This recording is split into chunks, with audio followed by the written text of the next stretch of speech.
Oke, salam kawan. Saya ucapkan terima kasih kepada kawan-kawan yang ada di luar sana. Saya harap video ini manfaat.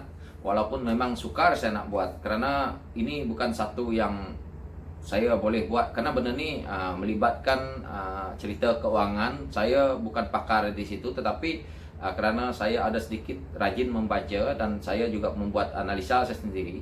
Jadi kalau saya nak lihat di sisi kenapa Datuk Seri Anwar Ibrahim ini digeruni untuk menjadi seorang ahli politik, apalagi menjadi seorang menteri di kerajaan ataupun sebagai Perdana Menteri. Karena kalau dia dapat satu jawatan itu, seperti yang kita lihat, dia pernah menjadi, yang terakhir pernah menjadi Menteri Kewangan. Dia adalah Menteri Keuangan Malaysia yang seperti kita tahu, Menteri Keuangan terbaik di dunia, bukan di Malaysia tahu. Dan kita susah nak mendapat lagi orang seperti dia ini. Dia di Asia, dia pun dipanggil Tiger of Asia, Tiger of the Year.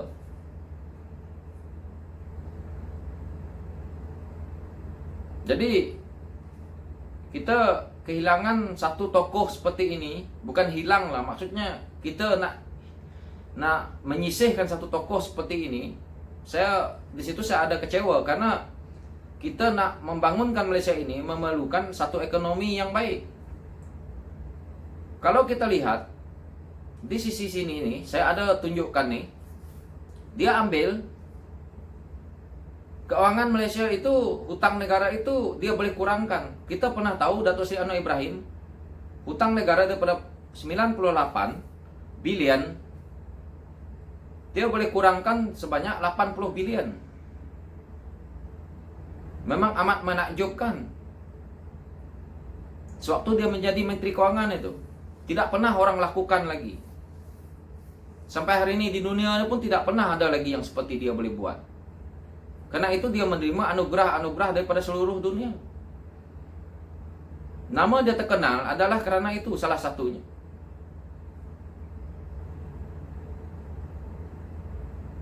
Jadi kalau kita kehilangan dia gara-gara politik ini, saya juga amat kecewa lah di situ. Tapi sebagai rakyat ya kita boleh buat apa. Tetapi orang politik takut dengan dia disebabkan perkara ini. Kalau kita nak lihat, kerana mereka berpikiran jika Datuk Seri Anwar Ibrahim ini dapat menjadi Perdana Menteri, keuangan negara akan dikawal oleh dia. Dan mungkin dia sendiri akan menjadi Menteri Keuangan, kerana kebanyakan kebiasaannya di Malaysia ini, mereka sendiri akan menjadi Menteri Keuangan bila jadi Perdana Menteri. Jadi itu yang paling mereka takut. Kerana ahli politik juga terlibat dengan kroni-kroni yang berniaga di luar sana. Tak tahulah toke apa, aku tak tahu. Tapi seperti itulah. Yang saya maksudkan kroni ini untuk orang kampung, itu toke-toke, toke apa saya tak tahu. Tapi pokoknya bahasa kampungnya toke-toke lah. Ada lagi yang tycoon, itu maksudnya. Jadi itu. Jadi mereka takut di situ. Kalau boleh tak payah naik. Jadi ketirisan yang berlaku di dalam kita punya negara ni akan terbiar sampai ke sudah seperti itu. Lagi satu, mereka tidak mau Datuk Seri Anwar Ibrahim ini membongkarkan rahsia mereka. Itu yang mereka paling takut. Bila rahsia mereka terbongkar, nama mereka terkeluar sekali. Jadi ini yang mereka takutkan. Tetapi kita sebagai rakyat, yang kita nak takutkan adalah kalau kita lihat di tepi ini, hutang negara itu semakin meningkat. Bukan di tahap yang tidak ditakuti, dah sangat ditakuti. Cuma kalau kita nak cerita negara bankrupt, susah. Nanti seperti saudara Rafizi ceritakan negara bankrupt, orang kata fikir seperti warung tepi jalan, dah bankrupt tutup macam tu. Sedangkan ahli politik kita yang cerdik pandai pun menspinkan bahasa yang saudara Rafizi katakan ini. Apalagi saya. Tapi saya nak terangkan di sini sedikit. Negara bankrupt itu bukan kita kehilangan negara kita ini, bukan seperti itu, bukan. Dia negara bankrupt ini, saya bagi 2-3 contoh lah. Daripada segi barang harian yang kita beli lah. Saya nak contohkan contohnya paling mudah supaya orang di luar sana paham. Beras. Sekarang nih harga beras, saya ambil contoh ini ya, Rp30 10 kilo. Kalau negara bankrupt, harga beras yang kita beli itu Rp30 10 kilo ini tadi akan menjadi Rp500 per 10 kilo. Dan kalau nak tahu, mata uang kita itu nilainya dah tak ada. Lagi satu, mata uang kita ini dicetak. Dicetak tidak langsung dah ke negara kita nih. Ini bahasa mudahnya.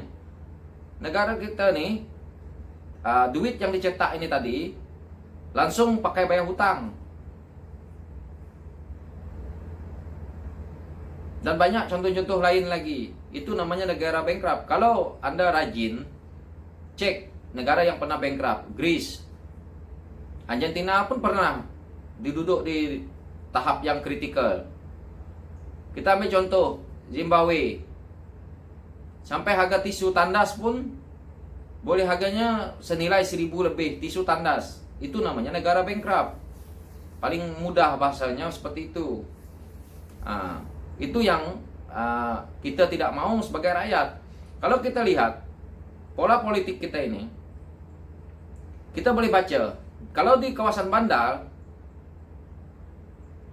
daripada sebelah pihak sana, ini maksudnya bukan sebelah pihak ini maksudnya bukan di sebelah pihak Datuk Seri Anwar Ibrahim ya. Di sebelah pihak sana, dia boleh menang di kawasan. Kalau kampung-kampung daerah yang agak terpencil pendalaman. Kalau di kawasan bandar, mereka susah nak menang kursi-kursi di kawasan bandar nih. Karena di kawasan bandar ini orang sudah tahu. Itu saya kata politik kita ini masih ditakuk lama. Karena ini pandangan pribadi saya, senang nak perbodohkan orang kampung. Semakin mundur negara ini, semakin senang mereka hendak berkuasa. Karena dengan kemunduran daripada rakyat ini tadi, rakyat tidak paham, mereka politikkan isu sedikit, ditabur ke daerah-daerah terpencil, orang percaya. Kalau di kawasan bandar, mereka tidak boleh semudah-mudahnya dengan selisik-lisik mereka nak menipu. Karena orang banyak yang pandai. Saya tak minta maaf ya, untuk orang-orang kampung saya tak kata tidak pandai, tetapi ini hakikat yang masih ada. Karena itu senang, apalagi waktu pilihan raya tinggal nak tabur duit di kampung, orang sudah nampak di situ. Tetapi untuk jangka waktu yang panjang, negara kita hancur. Kita tengok hutang yang sebelah sini ini berapa banyak. Sewaktu Datuk Seri Anwar Ibrahim pegang, hutang itu lurus, tidak boleh nak menambah atau nak mengurang. Sewaktu Tun Daim Jainuddin dan Datuk Seri dengan Tun Dr. Mahathir pegang, ada naik sedikit-sedikit. Tidak apa. Kalau saya tidak membelakan sesiapa ya. Kalau kita nak di waktu Tun Daim Jainuddin ini pegang, dua orang ini pegang, kenapa dia boleh naik? Saya boleh terima hakikat di situ karena ada pembangunan yang kita rasa hari ini. Saya masih boleh terima di situ. Tetapi setelah dia sampai ke Pak La, kita boleh lihat kenaikan itu dah mula. Dan setelah itu yang kita lihat hari ini. Ini kalau benda ini berlaku berterusan, kita yang sebagai rakyat ini dah mula rasa hari ini. Tetapi yang saya dengar hari ini adalah harga minyak turun. Kerajaan PS dulu tak boleh buat. Bukan kerajaan PS tak boleh buat, harga minyak dunia ini turun, mereka turunkanlah. Tetapi efeknya nanti kepada negara. Harga minyak dunia ini turun, duit untuk kita nak ambil daripada royalti daripada Petronas sudah berkurangan. keuangan negara semakin parah lah. Rakyat memikir yang jalan mudah ini memang bagus, tidak apa. Untuk ekonomi tidak bagus. Tanyalah orang yang pandai ekonomi. Saya tidak pandai ekonomi sama sekali, tapi saya memikir ke sini, ke arah ini. Kalau benda ini terjadi seperti ini, ya seperti ini. Ini hakikat yang kita perlu terima. Mungkin saya rasa apa yang saya katakan ini salah, tetapi saya harap kawan-kawan di luar sana, kalau rasa lebih bagus daripada saya, tolong bantu saya untuk menambah baikkan apa yang saya nak katakan ini. Tujuan saya nak katakan benda ini secara ringkas saja, karena saya tidak boleh nak buat satu yang panjang. Ini bukan saya nak boleh macam tempat berceramah. Jadi saya juga bukan penceramah. Jadi ini cuma luahan saya sebagai rakyat untuk rakyat lain tahu. Oh, begini. Begitu. Jangan kita bergembira dengan penurunan harga minyak ini. Karena dia melibatkan negara. Hasil kita daripada Petronas ini nanti akan berkurang lah ke negara. Jadi hutang-hutang kita nih yang banyak nih, hutang negara kita yang banyak nih, macam mana kerajaan baru ini nak handle? Ditambah juga dengan keadaan politik yang tidak menentu. Dan kalau kita lihat, kenapa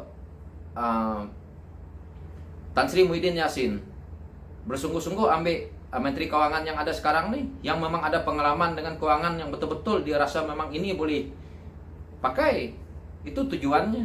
So di sini saya minta maaf, saya tidak dapat nak meneruskan. So untuk video kali ini sekian saja ya. Oke, salam dari saya. Nanti saya sambung di lain waktu. Thank you.